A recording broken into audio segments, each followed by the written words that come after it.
The Pro Football Hall of Fame.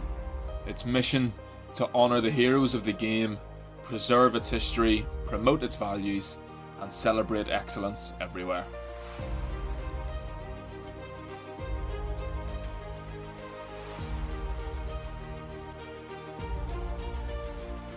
This week, Canton, Ohio welcomes a new set of legends who have made their mark on the game in many different ways. From a coach who led his team out at Croke Park in 1997, to the coach that loved to shout, "How about them Cowboys?" Yeah! To one of the best to ever play the game, to a strong safety turned GM, to a Raiders legend, to the one and only Megatron, to the Mile High Magic, to the Flying Hawaiian. Tonight, we celebrate the class of 2020 and 2021 as we begin the pre-season in Canton, Ohio.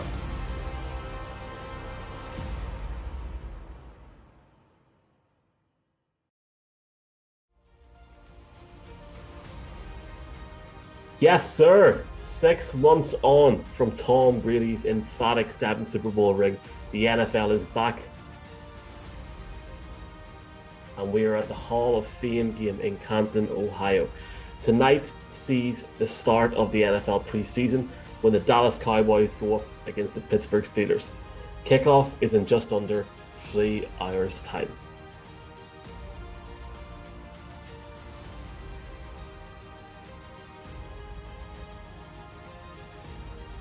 Welcome into the Irish NFL show presented by Trust Gaming. You know, Brian O'Leary, lads, has been looking forward to this night for the last 6 months, and we're here. The preseason starts when, I mean, it's the Steelers against the Cowboys. Brian, I'll start with you, man. Is Dak Prescott even playing a down tonight, or what's going on? I don't believe so. But at the same time, I don't think we'll see many players from either team coming out, because that's what the nature of these preseason games is more about. The players trying to get an opportunity to make the final 53, but you've touched on it, Michael. Not just me, not just yourself, Colin. Every NFL fan out there is relieved that we're finally getting to see games. And whilst it's not the best in terms of what we expect to see come the start of the season and throughout the season, it's still great to see proper games back. And two great teams to start off the season in a big game. And there was no Hall of Fame game last year, so I think you'll find more people are taking a vested interest in the game. It's great to have it back. Yeah, and it's good, Colin, to see the 2020 and the 2021 class in the Hall of Fame be inducted this year. And we've obviously got David Baker coming on the show, and it's an honour to have him on, Colin. But you must be delighted the football is back, albeit in pre-season form. Yeah, look, you actually get to see people get hit again. So training camp is great to watch. You see some lovely highlights of these one-handed catches and guys doing all sorts of magic tricks. But it's very different when it starts. As Brian said, this is really about seeing the guys who are on the bubble, rookies who maybe went undrafted making it. You will have guys who come through preseason. For the Broncos, look, for us, Philip Lindsay is the guy who stands out most recently. But you can go right back.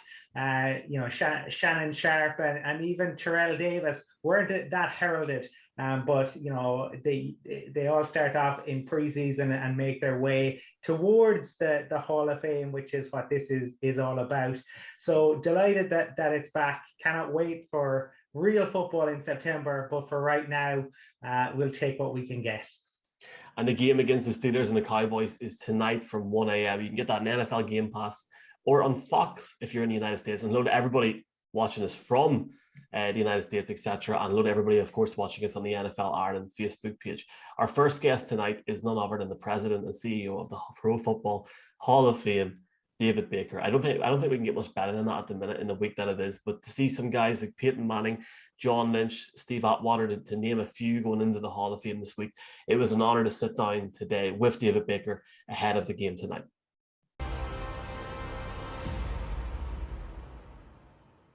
Folks, the mission of the Pro Football Hall of Fame is to honour the heroes of the game, preserve its history, promote its values, and celebrate excellence everywhere. There's no better man to join us today than the president and CEO of the Pro Football Hall of Fame in Canton, Ohio, than David Baker. David, welcome to the show. Hey guys, it's great to be with you. We're excited. I love being together with you by Zoom, but I hope sooner or later that you can get here to Canton, Ohio, the most inspiring place on earth. Absolutely, David. And we can't wait to get over there, hopefully this year or even next year if we have to go to the ceremony as well. But before we start talking about this week, David, and the week that it is, we ask every guest this. Have you any Irish heritage yourself? Have you ever been to Ireland before? I think I do. I think I've got some English, and I have never been to Ireland. Always wanted to come. Always loved Ireland. Always loved everything Irish. And you've got some wonderful poets, and I love literature.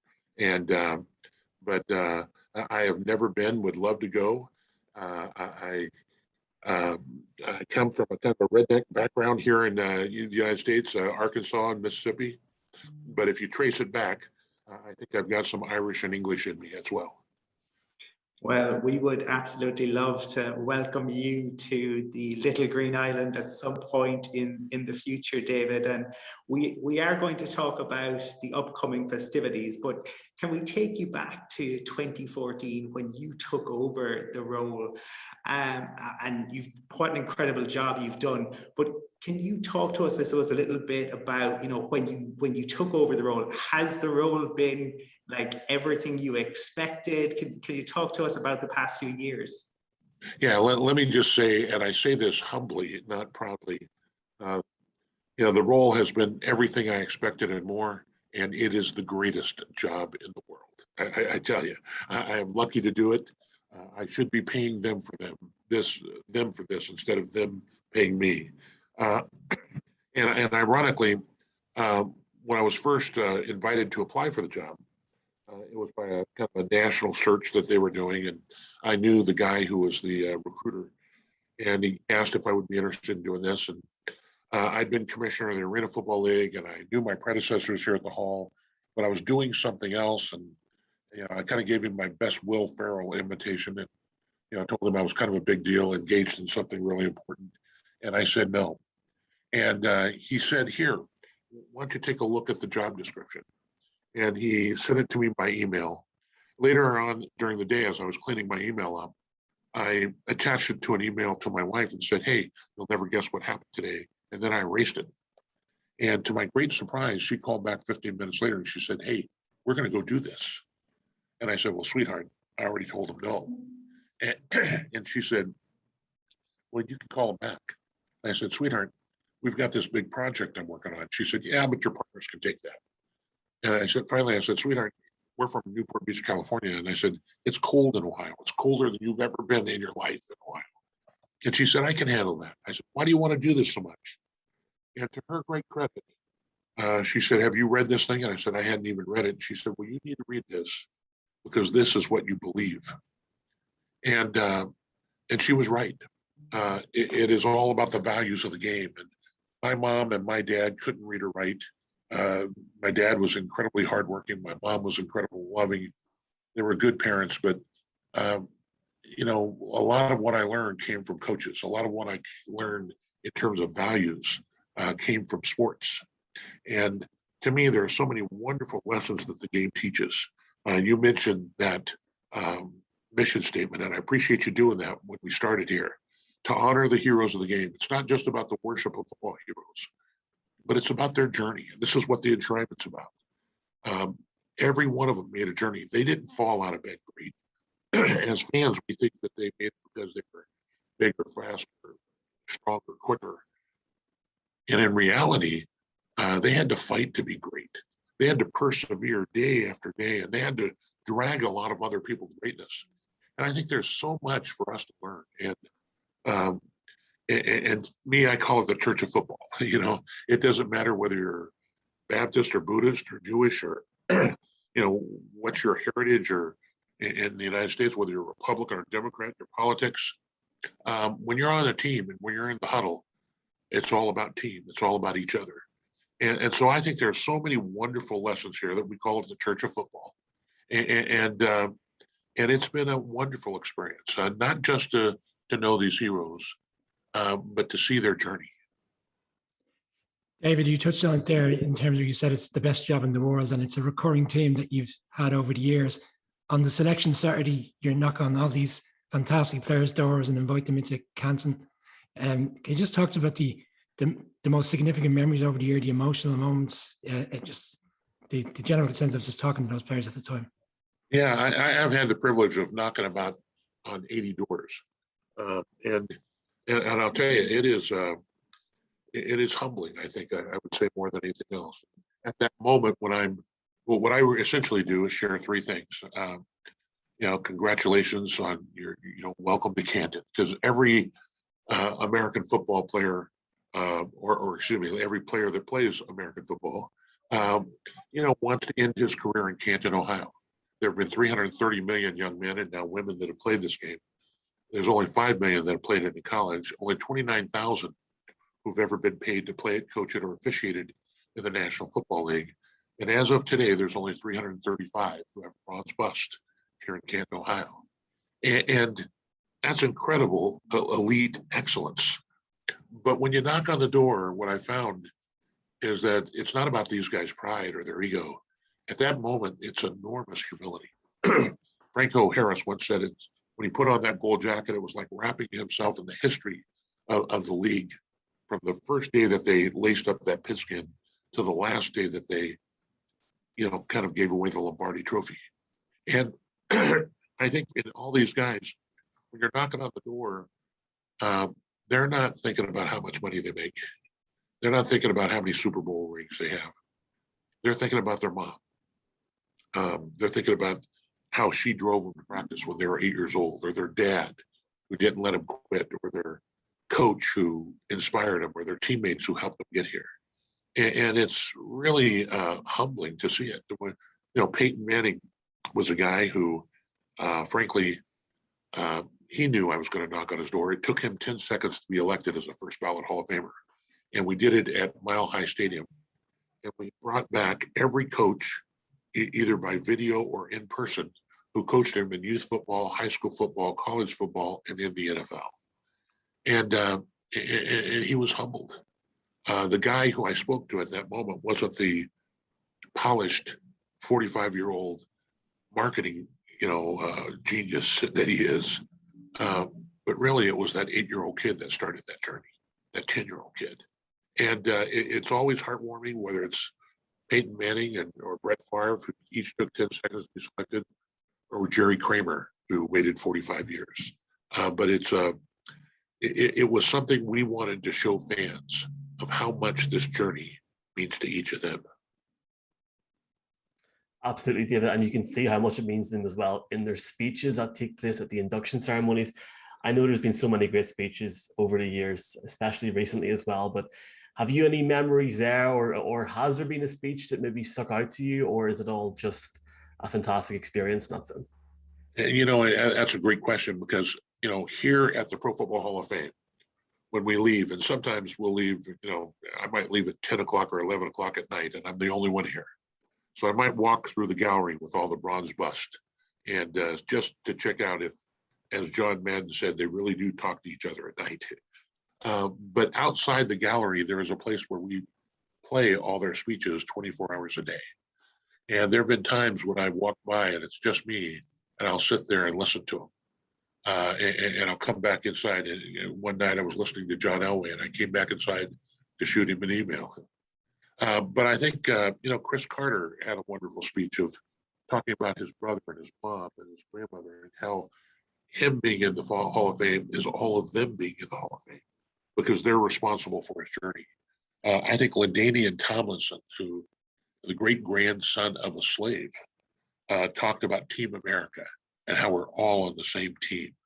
I think I got to see right in front of me Randy Moss transfer from this guy who was this mega star himself to all of a sudden transforming into this incredible ambassador for the game. And I think they're all special. Each of these guys are media trained, because they've had a lot of opportunity to talk to journalists like yourselves. But it's kind of unique when you're giving the story of your life to millions of people around the world.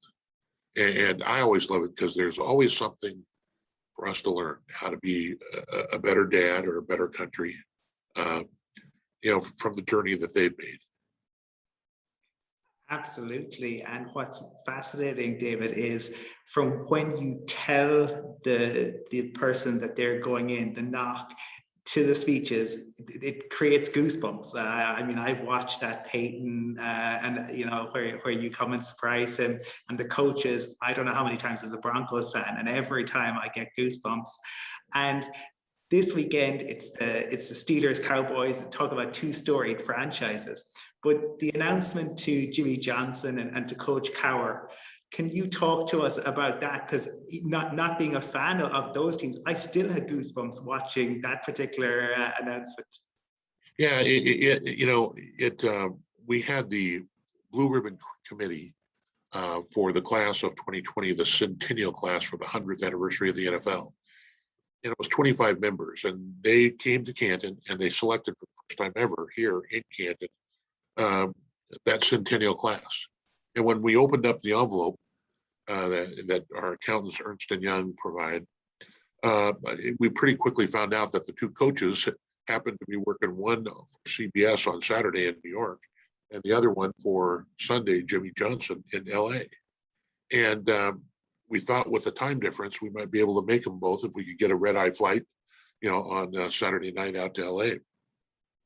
And when we walked on CBS, Jimmy Johnson was, or excuse me, Bill Cowher, he had that kind of, that stainless steel jaw, that juts out there. And he is a very private guy.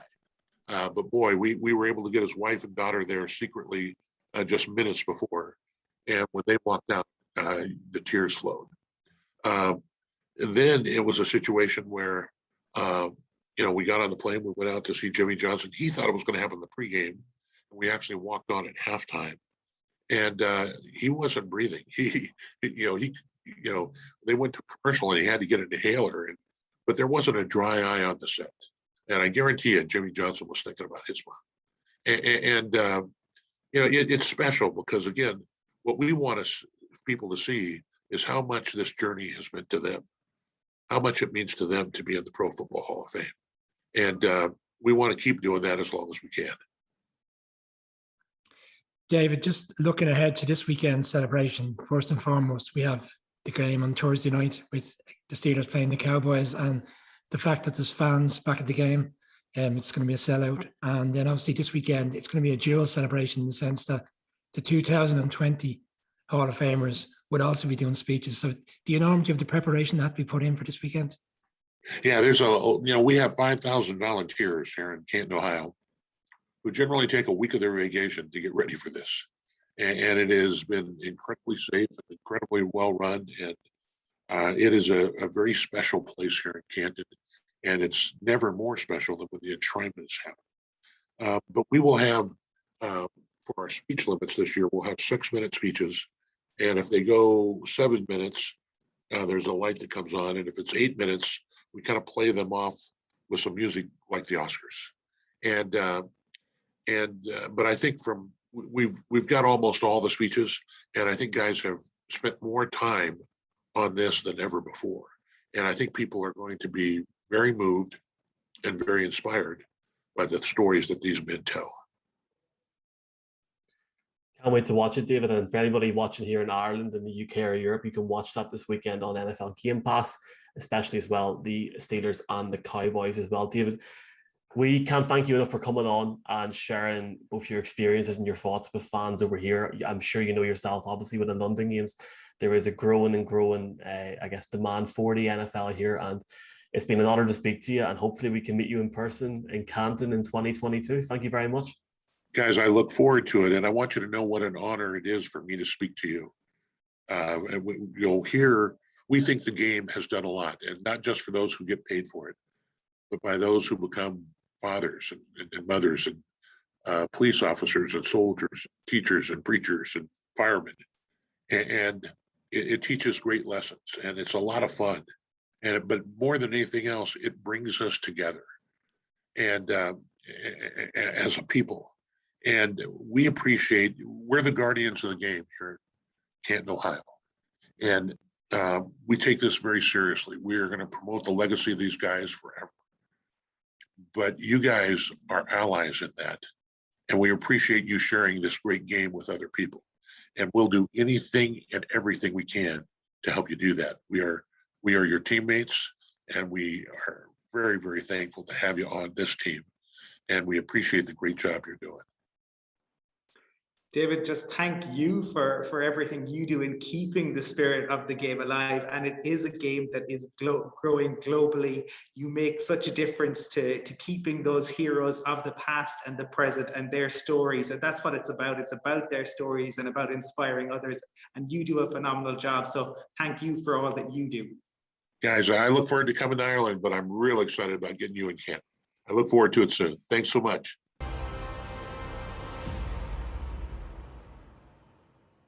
It's been a great show so far, folks, and our next guest is fantastic to have on for the first time. Really, a few weeks ago was the 24th, I want to say, anniversary or 27th anniversary of the game in Dublin for the Steelers, and it's great to have Ed Bouchette on from The Athletic in Pittsburgh. Ed, it's a pleasure to have you on the show. Welcome to the Irish NFL Show. Thank you. Croke Park, 1997 against the Bears. I remember it well. I was there.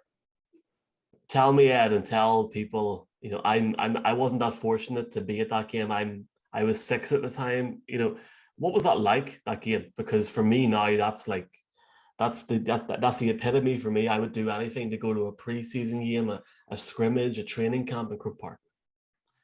The game was the down part. I mean, I enjoyed the week in Ireland more than anything. I had never been there. My grandmother's was Irish, and I remember more about that trip, I'm honest to goodness, than I do about the game. I remember Croke Park a little bit, and Dan Rooney telling us why it was so famous. He tried to get a game over there in 1990, and it fell through, and they had to move it to Montreal against the Patriots. But he was really excited. He showed off. He loved showing off, his ancestry, country, and was really proud of it. Well, we loved welcoming the Steelers, and of course he had them over during the various 4th of July celebrations as well. Now, Ed, you are, talk about a decorated writer. You have a very distinguished career, and you've been covering the Steelers for more than 30 years, incredibly qualified, written various books. But your first 6 years, I think it was under Chuck Noll when he was head coach. Obviously, we're the Hall of Fame game, we're coming up to that. Chuck is a member of the Hall of Fame, incredible career as head coach. Can you talk to us a little bit about him as a person and, his influence on the Steelers as an organization? Well, he was brilliant, for one thing. Just a brilliant man who had so many interests outside of football as well. He came in, the Steelers, before Chuck Noll, they had coaches who just loved trading away their draft picks. If you look at the draft picks they had in the 60s, there weren't very many. And Chuck said, we're going to build this team through the draft. And that was before free agency. So if you drafted somebody, you had them, until you didn't want them anymore. And I don't know that those 70s teams could have stayed together in free agency, but they did. And that's how they built the team, almost totally through the draft. I think it was their 78 or 79 team that was total homegrown. Like they never played, not one player played for anybody else. And, Bill Nunn's going in the Hall of Fame right now, brilliant scout. And of course, Dan Rooney was involved, and Art Rooney Jr. and all this, they just hit on so many players. First round, 10th round, Elsie Greenwood was 10th round. Donnie Shell's going in. He was signed after the draft because nobody drafted him. He's going in the Hall of Fame this weekend. So, and Chuck was a little tough to deal with until you got to know him a little bit and knew what he was about. And it took me a little while. Part of my problem was not only did I cover it was his final 7 years. The Steelers only made the playoffs once during that time. So I hit his down period. But I really enjoyed Chuck. He could talk to you on all kinds of levels. He may not have been the most quotable guy, but very, very interesting person. And that led us to a great year for the Steelers. 15 years under Coach Cowher. 8 division titles, 10 postseasons, 6 AFC Championship games, 2 Super Bowls. I mean, the achievements go on and on. Can you just give us an insight as to what Coach Cowher was like to work with in the media circle, and just the backdrop to how he's so important to the people of Pittsburgh? Yeah, Brian, he was real different from Chuck Noll. He had different philosophies, and he also was more demonstrative. I mean, he would get in people's faces, including referees and newspapermen, players,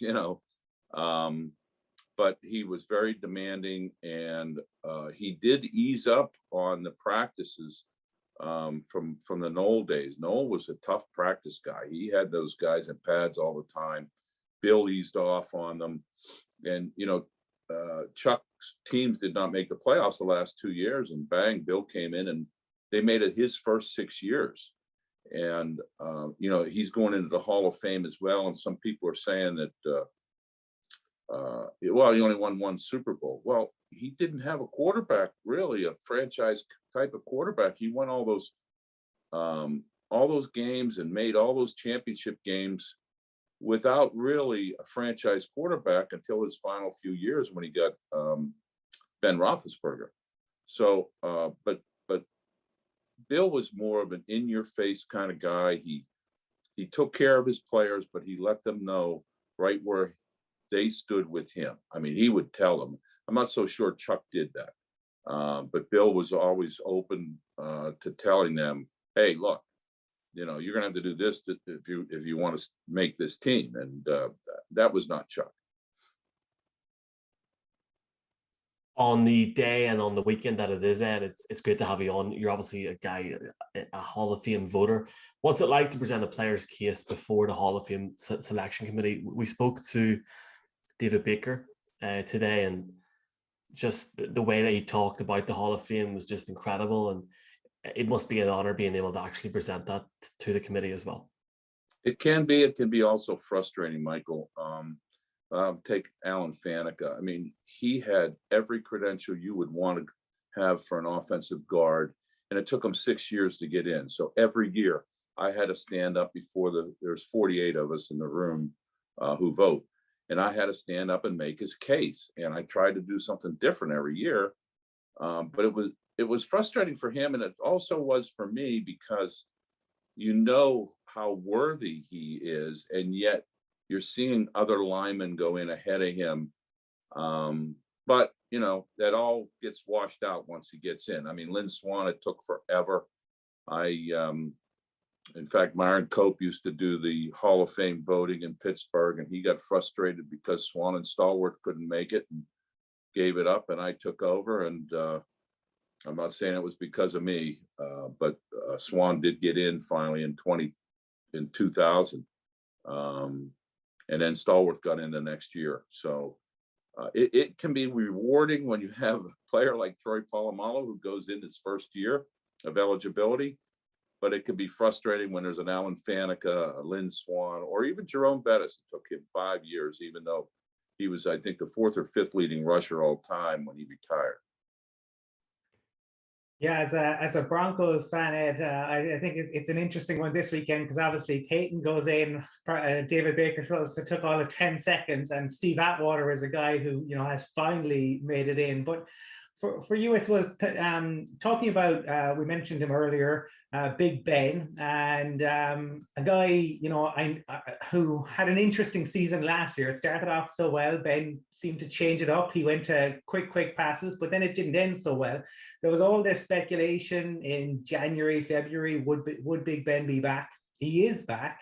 Apparently he slimmed down. He looks good in training, and all of a sudden we hear Art Rooney today say it might not be Big Ben's last season. Interested in your take on it. How much does Ben have left in the tank, do you think?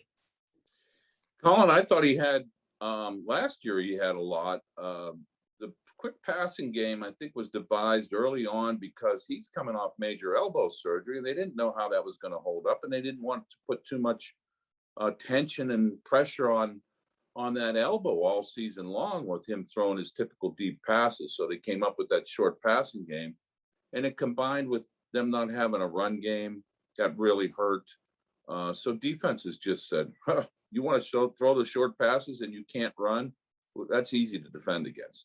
But now he's had another whole year to heal.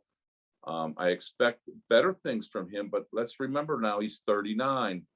And as you get older, you never know what's going to happen. The legs can go.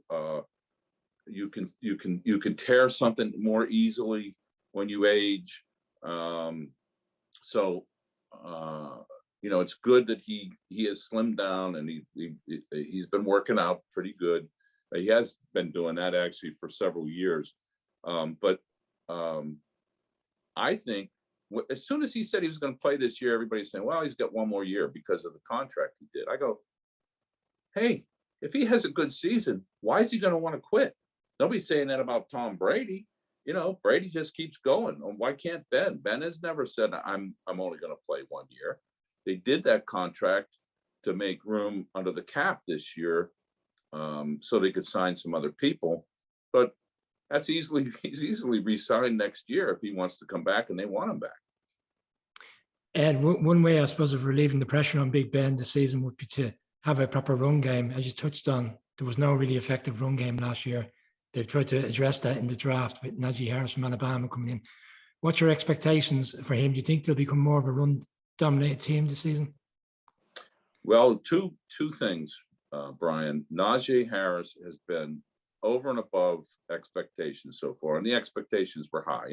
He's the first back drafted, all his success at Alabama and everything else. He can run, he can catch, and he can block. So they can keep him on the field all 3 downs. They can keep him in there to pick up the blitz. And he has looked great in training camp so far. The problem that could prop up is that offensive line. Some people already were calling it, were rating it the worst line in the league. And now they have all these injuries. These guys aren't even practicing. Chuks Okorafor is making the transition from right tackle to left tackle. That's a pretty big deal. It's a lot different. It's a important spot, especially for 39-year-old Ben Roethlisberger on his blind side. He hasn't practiced. Zach Banner's coming off ACL. He just put the pads on Monday and has practiced a little bit. Kevin Dotson, now he did play some last year, hardly practicing at all. J.C. Hassenauer at center, not practicing. But now the rookie is getting, Kendrick Green is getting a lot of snaps there. So that may be a blessing in disguise that he is getting all those snaps, because some people thought he was going to win it anyway. And then, all these guys quit. They had 3 Pro Bowl linemen who are gone. Boom, vanished, and that line is going to be important, obviously, to the run game. And now they're getting tight ends hurt. But it's early. There's more than a month to go before they kick off for the real. I'm just excited the preseason's here now. I mean, I've never been excited for preseason in my life. I'm going to actually look ahead, not just to this season, but next season, when teams have more marketing rights internationally. We were speaking with Tom Rooney in Dublin a few weeks ago, and we were sort of discussing the future relationship the Steelers might have potentially with a country like Ireland in the future. Have you any thoughts yourself, obviously, as somebody that went to Dublin with the Steelers at the time? Have you any thoughts on how the Steelers could potentially use that market, or could you potentially see the Steelers playing a preseason game or a game in Dublin down the stretch? Michael, I'm a little surprised they did not play there when Dan was ambassador. I thought they would. I thought they would do that. Maybe just for whatever reason. I'm not smart enough to know the reasons, money wise, why it couldn't go. But I'm surprised that they haven't gone back to Ireland, really, because you get the games on TV more readily now. When Dan Rooney was there, he even had trouble when he was ambassador watching his own team play over here because the setup wasn't very good. He was using Slingbox. And but I just think again, I'll have to ask his son Art Rooney that very question. Why haven't you gone back to Ireland? When are you going back? They did go to England, as you know. They played there in I think it was 2012 maybe. They lost to the Vikings in a regular season game over there, and that was nice, but it wasn't Ireland. Well, you can tell Art, we would be delighted to welcome them back to the little green island at whenever they want to come over, pre-season, regular season, whatever they want to do. Now, I was looking recently at actually sack statistics, and one of the things that jumped out at me was the Steelers kept coming up time and time again. But obviously, TJ Watt is the main guy at the moment, but Bud Dupree has moved on. So I was interested in your thoughts, both in terms of, can you see the Steelers being a force again this year in terms of getting to the opposing QB, and also in terms of that TJ Watt contract situation? Is that when, or does that get resolved? Can they come up with enough money to keep him in Pittsburgh? Well, we asked Art Rooney that question on Monday, Colin, and he said that he hopes to get it done. They have their own deadline. They don't do contracts once the regular season starts, and that's September 12th. So there's 5 weeks left. And I said, "Are you optimistic about it?" He said, "I don't get optimistic or pessimistic. I've learned through the years because of the way some of these things go. So I don't know. It's going to be a big contract. Those edge rushers make a lot of money now, 25 to 30 million, the top ones. And that's a big one. That's more than the quarterbacks have gotten here. And they do have him for 10 million this year. And there is the franchise tag available to them next year and the year after, which would, cost them less. On the other hand, players hate this. Look what happened with Le'Veon Bell. He sat out because he hated it so much. Just to circle back to the Hall of Fame celebrations this weekend, and it's going to be slightly different because not only are we celebrating the players going in this year, but last year, and one of those is the Steelers, Troy Polamalu. COVID permitting, hopefully he will be there to do his speech. Can you just talk to us about his career with the Steelers, and I suppose you touched on earlier the fact that he went in on the first round of voting? Yeah, Brian, he may be the second most popular player with the fans in Steelers history. I think Jack Lambert still was number one, but he had he was such a different player. I saw him, he would line up in the box on the left side and wind up before the snap, or just as a snap, bang, he'd be over on the right side, covering somebody deep down the right, the other side. And he could do that all the time. And he had such a football sense of what was going to happen. I mean, you've probably seen that clip of him jumping over the line of scrimmage as the ball was being snapped. It was like he knew exactly what the count was going to be. He was just a dynamic safety who it's hard to call him a strong safety, a free safety. You could call him a linebacker at times. He was everywhere. And he made that big interception against Baltimore in the AFC Championship game that sent them to the Super Bowl that one year.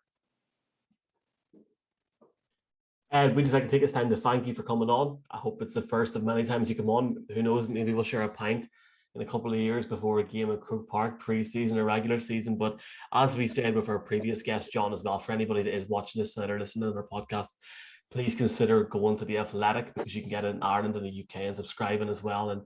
And thanks so much for coming on. Thanks, Michael. And we have some great European soccer coverage on that site too. So you might want to look at it. Maybe we'll get some good Irish football coverage one of these days.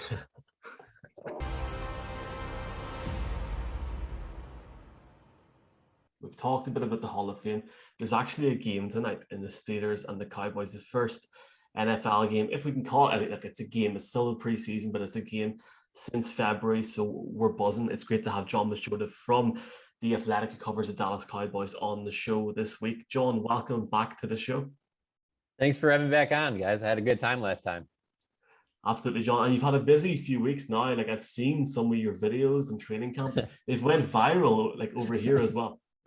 Yeah, that's my favorite part about coming out here for training camp, is that we can be really close to the field and we can take all these videos where they don't allow us to do that once we get back to Texas and we're at the Star where they practice at.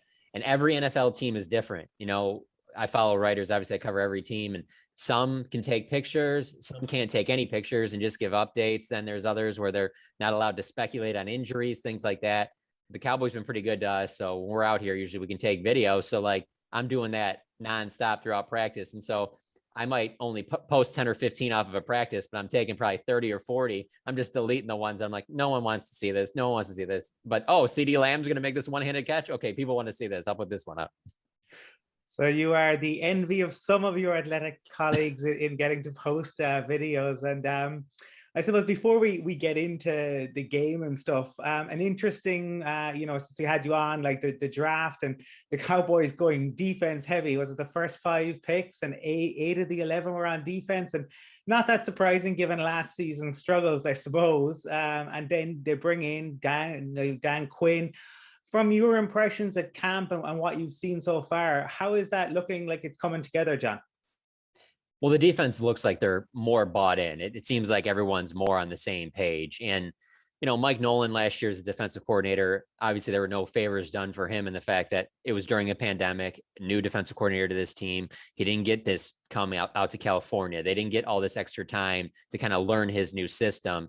And so looking back on it, last year was the worst year in the NFL to try and start a new system in anything. I mean, you were better off trying to stick with what you did the year before. Obviously, the Cowboys weren't going to do that because they had moved on from Jason Garrett, so it was a new coaching staff. But it was just the worst year to move into a new system. So now that they've had some time with Dan Quinn, they've had a regular offseason, you can tell players just seem more bought in. They seem to like his coaching style. He's very hands-on teacher type. So as of right now, everything looks great, but obviously that doesn't matter until the games start getting played. But everything I've seen out here, it matches up with what I've heard from players. Yeah, one of the main talking points for the Cowboys this offseason was obviously Dak's contract, and that was all resolved last March, probably a little bit earlier than people would have thought. They probably thought it would have dragged on a little longer. But, you know, at the same time, he's coming off a serious injury after last year. From what you've seen so far, how does he look? And are they taking a very slowly approach in terms of leading up to the season? Yeah, so his right ankle injury, I mean, I was surprised even in OTAs and minicamp how well he looked at that point. I thought it was going to be, we weren't going to see much of him until training camp started. So that all of those boxes were being checked already. And then he comes out here and he looks great the first few practices. But then at one day we see him talking to one of the athletic trainers about his right arm, his right shoulder. And so he strained a muscle in his right shoulder. And it's not something that would keep him out of a practice or a game during the regular season. But because they're the first team to play a preseason game, the Cowboys and Steelers both got a week early to start training camp. And because they got that week early, Dak's at practice, but they're not having him throw hasn't thrown for the last 4 practices. He's probably not going to, he's not going to make the trip to Canton to play the Steelers. So he's probably only going to play, if he plays in the preseason, it'll probably be only for a series or 2 anyway. It's really all about getting a week 1 with them, especially with all the injuries they had last year. But from everything we've seen from him, he looks great and he's got a ton of weapons around him. The offensive line's back healthy. So, I mean, this is shaping up to be a career year for Dak Prescott, but I know that there is concern from the fan base because they hear, oh, he's got a right arm injury, how is that going to affect him throwing? Is it going to get worse as the season goes on? That's not the case as of right now. They're just giving him the rest because he knows the offense. He knows what he has to do. Let's try and bring along some of these backups. They can use their arm during some of this time, and then he can be ready for week 1. How have you found the offensive line so far at camp, Jon? There's obviously reports out there that, saying it may not be as strong as previous years. Do you buy into that, or do you think it's maybe better than you expected at camp so far? Yeah, so 2014 and 2016, their offensive lines were outstanding. And I don't know that they're going to get back to that level, but I think with the pieces they have, if you tell me Tyron Smith and Lyle Collins and Zach Martin are going to be healthy all season, they'll have one of the best offensive lines in the NFL again. But it's all about their health. And so they've been managed throughout this training camp. Tyron Smith has gotten some off days, same thing with Zach Martin, Lyle Collins. They're easing them back in because they're just so important, particularly in their division. I mean, Washington has got as good of a pass rush as anyone in the NFL. That's when they need those guys more than ever. And they didn't have them last year in those games. And obviously they lost both of them. So as of right now, yeah, everything looks great. But that's the thing about training camp. I mean, they're not tackling to the ground. It's very difficult to get a real feel for the run game until you start playing these preseason games, until you get in the regular season, because there's only so much you can do, because all these camps, not just the Cowboys, they're trying to get through these things, avoiding any major injuries. That's the worst part. Obviously, you see what's happening in Indianapolis, with Carson Wentz and then Quentin Nelson. Like, that's what these camps are about. It's get the guys around each other, get everybody on the same page, but don't do anything stupid to where you lose a star player for a long period of time or anything like that. Now, injuries are going to happen regardless, but they're going to try and do their best to limit those chances. Now, as you mentioned, I mean, it's so different to last year. And one of the things that was talked about last year was that with the lack of kind of preseason games, with training camp being as it was, it kind of favored the more established guys. It didn't give guys on the bubble or rookies or, undrafted guys really that shot. With the Cowboys having that extra week, John, and the extra game, is there anyone that you think might have a shot at making the final 53 who would be a little bit flying under the radar usually? Well, I don't know that Ben DiNucci would be flying under the radar, but he's right now their number 3 quarterback, and he's going to play a lot in the preseason because they didn't have the preseason games last year, and that as a rookie, he didn't get any of that time. And then Dak goes down and Andy Dalton gets a concussion, and here you go. Ben DiNucci, this rookie quarterback, 7th round pick, has got to start against the Philadelphia Eagles. And that was just a disaster, but that's the hand they were dealt. And so they're going to get Ben DiNucci, I think, at the end of the day, will probably play the most snaps in the preseason of anybody on the Cowboys roster. So he's someone to keep an eye on too, especially. And then for this first game, he's going to play a lot in this game. And he's a kid that, grew up in the Pittsburgh area, was a huge Steelers fan. So it is kind of neat that he gets to play a lot in there.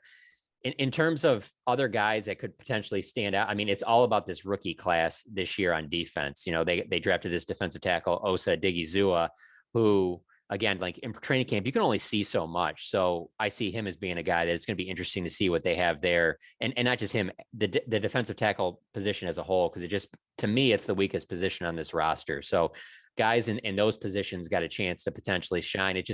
There's guys that have stood out a little bit in training camp that are under the radar, but it's just going to be so tough for them to make the team. Like, for example, wide receivers Malik Turner and Reggie Davis, they're going to play a lot in the preseason. But it's like, I don't even know if there's enough that they can do to make a roster that already has Michael Gallup and CeeDee Lamb and Amari Cooper, Cedric Wilson and Noah Brown. It's such an uphill climb there. Same thing with the backup running backs. Like, if Tony Pollard and Ezekiel Elliott are healthy, none of these, undrafted free agent guys at the bottom of the roster are going to have a chance to make the team. So one guy on offense I'll say is Sean McCune, who was an undrafted free agent last year out of Michigan. And he's like the number 4, number 3 tight end right now. And he's played really well in camp. So he's going to play a lot in the preseason. I keep an eye on him too, because he certainly has a chance to not only make the roster, but have a little bit of a role. John, the division itself was the weakest last year, but year after year, it still remains a very competitive division. It's been quite some time since the Eagles have won back-to-back divisions. Having seen free agency and then the draft thereafter, has your opinion changed in terms of you believing that the Cowboys are still favourites for the division? I do. I just, the only thing that would have changed my opinion on that is Washington would have had to gone out and got a better quarterback this offseason, whether it be, Deshaun Watson, something like that. Obviously he has a lot he's dealing with off the field anyway, but who knows when he'll even be eligible to play. But if they got somebody like a big name quarterback or somebody that really significantly improved quarterback, I mean, Ryan Fitzpatrick is solid, but I don't know that he does enough there. So if this Cowboys roster is healthy, there's no question it's the best roster in the NFC East. So that should take care of business. But, there's injuries. There were the injuries they had last year. It was a bad luck, maybe not. We'll see. But if they don't have, if that was their bad luck year and they got that out of their system and they're going to stay healthy this year, there's just no reason that they shouldn't win the NFC East. I don't think it'll be as bad as it was last year. But I still think the NFC East is the worst division in football. I mean, it's the most winnable by far. The Cowboys, they have no excuses if they don't win this division. Obviously, John, interested to see what was going on in New York on Tuesday with the fighting and et cetera. Todd Davis retiring as well. on the spot. I'm only joking, Brian, but John, like Joe Looney's actually retired this afternoon as well. Right, so it's good. John, I'm a Giants fan. Their coach is running these old guys hard. You know, they're walking out within the day. I'll tell you what, the stuff I see on Twitter and the stuff I've been reading about the Giants, not just this year, but last year too. I'll just say this: they're a night and day operation different from the Cowboys since Mike McCarthy's come out. And those two coaches both took over at the same time. Like Mike McCarthy's not running anybody. Now, I will say there haven't been any fights in practice. Maybe if there were a bunch, maybe he would do that. But I don't get that sense from this camp at all. It's never even been close to anything like that. So I'm watching Cowboys practice, but I'm still checking my phone to see what's going on around the league. And I see some of that stuff and I'm just like, wow, that's kind of like some high school stuff going on over there. I'm fascinating to see what happens. But I'll say this about the NFC East. It not only has a team that won it back-to-back years since the Eagles in the early 2000s, but oftentimes the team that wins it is one that you really don't expect. So I'm not sleeping on the Giants. Like, I don't think the Giants will win the division, but if you told me that, 4 or 5 months from now, we're looking back and the Giants end up winning the division because they stayed healthy and Daniel Jones played well and Saquon Barkley was healthy, like, it wouldn't completely stun me because that's how this division's been. I mean, 2014, when the Cowboys won it, they were supposed to be the worst team in the division. 2016, they lose Tony Romo in the preseason. They're going to start this young kid, Dak Prescott, a 4th round pick. And then he's going to sit there and lead them to 13-3. No one expected that either. Those are the two best Cowboys seasons of the last decade. And neither of them were you expecting what they ended up doing those years. We're still a few weeks away as well, John. And I guess my last question is this. It doesn't matter if you're in Texas or in Ireland or in the UK, there's always that hype around the Cowboys at the start of the season. It's going to be our year, etc. What do you think would realistically be a season which Jerry Jones could look back and go, the potential has been met? Do you think, obviously Jerry Jones is always going to want to win a Super Bowl, but do you think he's got a certain expectation ahead of the season?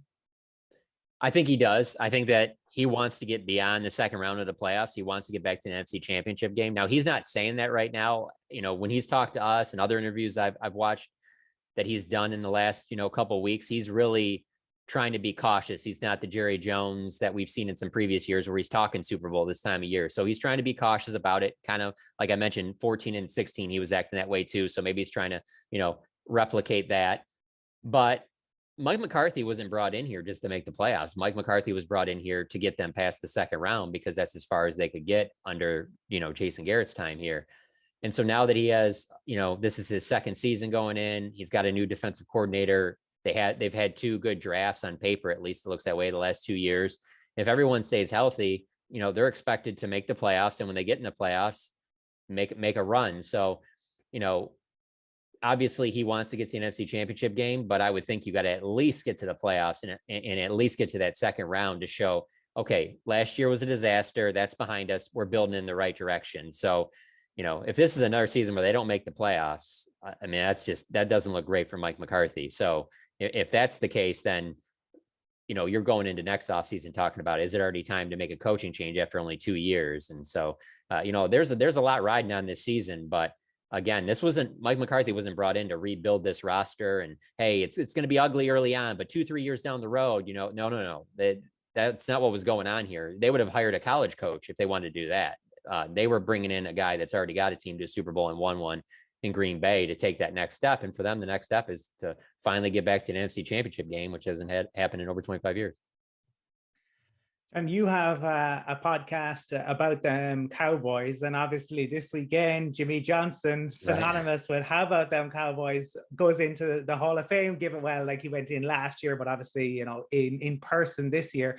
Just wondering, are there any good Jimmy Johnson stories, and also who are the Cowboys looking to next to potentially go into the Hall of Fame? I know as a Broncos fan, obviously we always talk about like Karl Mecklenburg or Randy Gradishar. I'm wondering for the Cowboys, who are the ones who they hope will get over the line the next time around? Yeah, I think for the second part of your question, I think it's guys like the DeMarcus Ware, obviously, in Denver. You guys got to see a lot of that. I mean, he's a no question guy. Jason Witten is another one people will talk about. You go back to those Jimmy Johnson days, though. One that's talked about quite a bit with Cowboys fans is Darren Woodson. He's a Ring of Honor guy, and that's kind of the next step. And I think one day he eventually gets in. He was a key piece on those Jimmy Johnson teams. So in terms of Jimmy Johnson's stories, though, it's funny because I wasn't covering the team, obviously when Jimmy was here, but the thing that stands out to me looking back on all these years and just hearing all the conversations and talking to people and that, like Jerry and Jimmy get along better now than they did back then. But the longer each one of them talks about the other one, you can tell that there still is that rivalry about who deserves more credit for those 90s teams. And for Jimmy, for example, he's done a lot of interviews recently with him going into the hall about those 90s Cowboys because he's the architect that built them. And so then he leaves after that 93 winning back-to-back Super Bowls, and everyone's kind of stunned by that. And he's been saying lately about how he didn't really get to enjoy that run because he was so busy. Even after they won that first Super Bowl, he's like, I didn't get a chance to enjoy it because I had to go right back because I was in charge of personnel and I had to get ready for the draft, free agency and that. But it's just things like that where it's like, he wants everyone to know I was in charge of personnel. Don't forget that, because Jerry is now, but at those times, Jerry wasn't, even though Jerry likes to claim that he was. So it's always interesting back and forth with them. And then the other part of it is just the fact that I mentioned Darren Woodson's in the Ring of Honor. Jimmy Johnson's not. And that's a big deal down here in Dallas. I mean, everyone's kind of, still surprised that Jerry hasn't done that. And Jerry's been asked multiple times in the last couple of weeks about that. And he's kind of brushed it off to like, no, we'll talk about that later. That'll eventually happen, whatever. And it makes you just sit here and think, you're like, is he going to put Jimmy in there when he's alive? And Jimmy Johnson certainly belongs in the Cowboys Ring of Honor.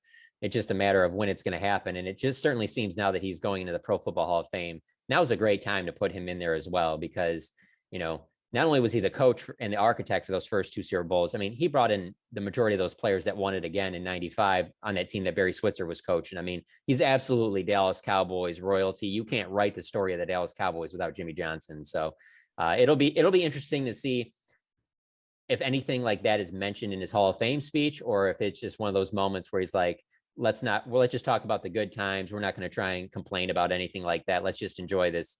But obviously me covering the Cowboys, that's the speech out of everyone that's given a speech, this weekend coming up. He's the number one that I can't wait to watch. John, one of the controversial topics at the moment across the league is the vaccine situation and players getting vaccinated. Could you see in terms of who is and who wasn't vaccinated, what from training camp to days, and what's the Cowboys' overall approach to the situation? So now most players have not wanted to talk directly about it unless they have gotten the vaccine, then they're just open about it. But the Cowboys are not one of the, teams that are at over the 85% vaccinated, the way I think the last report I saw was around almost half the league is at that point or higher. Now that's with 90-man rosters. They're going to trim these things down to 53. So when camp started, Jerry Jones said that he was confident that they'll be well over 85% when they get down to their 53. And he said that there's only 5 guys on the roster. He's repeated this multiple times since we've been out here in California, that there's 5 guys on the roster that basically are completely, they're not getting the vaccine. They just won't do it. There's no convincing them.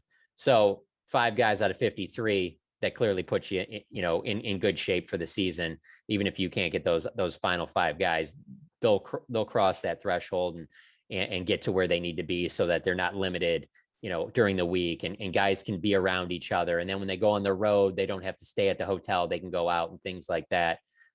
So, Mike McCarthy was asked about the other day. He wouldn't mention any specifics or anything like that. But he said that he thought that they were in good shape, that everything will be on track, and they'll be ready to go. Me personally, something I think about when I hear some of this stuff is, no team will ever admit this, but a little bit behind the scenes, you're kind of wondering, like, if you're one of those guys that aren't getting the vaccine, and you're on the bubble of making the roster, could that end up being the difference between you making this roster or not? So I feel like anybody that's on the bubble is probably vaccinated, because they don't want that to be the decision maker on them potentially being on the Cowboys final roster or not. But, when Jerry said 5 players, I didn't think he meant 5 on the 90. I thought he meant 5 on the 53, 5 guys that will be a part of this team that he's counting on, and so I think that that's kind of where they'll be once the season starts. But yeah, from the Cowboys' perspective, they're not concerned at all that they're going to be limited because they don't have enough guys vaccinated. Looking forward to seeing some of those guys on the bubble for the Cowboys tonight in the Hall of Fame game, which you can watch from 1:20 a.m. I know these guys are looking forward to it, John, but we want to thank you for obviously your support, taking the time to come on again. For anybody who wants to check John out on Twitter as well, you can subscribe to The Athletic if you're in the UK or Ireland. It's £2.49 a month at the minute on offer, with €3 a month. So check it out. And John, thanks so much for coming on again. Massively appreciate it. No problem, man. 1:20 in the morning to watch a Cowboys preseason game. That's a hardcore fan right there, man. My hat's off to them.